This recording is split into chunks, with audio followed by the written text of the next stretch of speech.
Game 1 was in Houston last night, and the Astros started things off early, taking a 2-0 lead in the first inning, but that lead would not last long because the Nationals were quick to answer with some strong hits sent out to the outfield. The Nationals tied the game at 2-2 by the fourth inning. And nothing was different in the fifth. The Nationals had more impressive offense, and by the end of the fifth inning, they were up 5-2. The Astros would put up one final run in the bottom of the eighth. Right here, we'll see that, but it would not be enough to get back on top.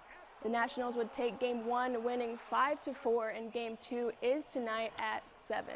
The Nationals would take Game 6, 7-2, tying the series 3-3, but not without some controversy.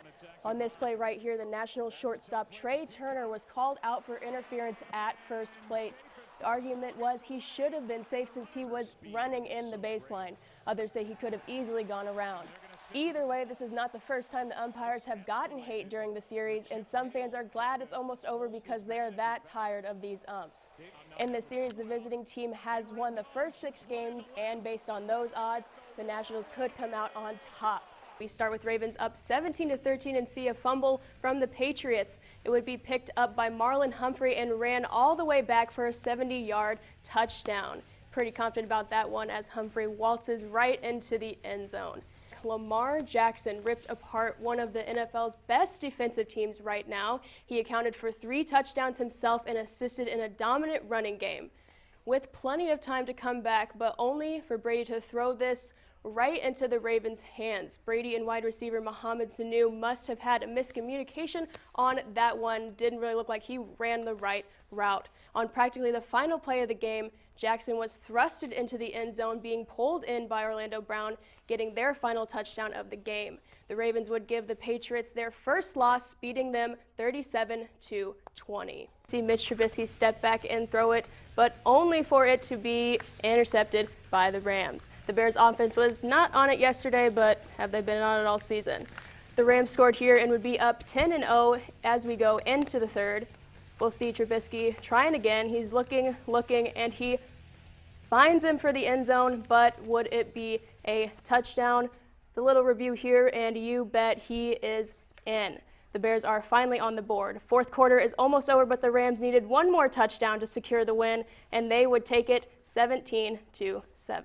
Green Bay, it was clearly a little chilly yesterday, but it wouldn't stop both the Panthers and the Packers from starting off hot. The Panthers were the first on the board, but of course, just like the Packers, they would answer right here with an easy touchdown, tying things up. Aaron Rodgers about to do what he does best.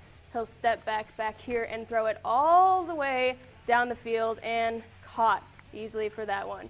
Running back Eric Jones takes it right into the end zone. He scored 3 rushing touchdowns yesterday for the second time this season. And time's running out, but the Panthers weren't done yet. They score there and are just short a score to tie the game.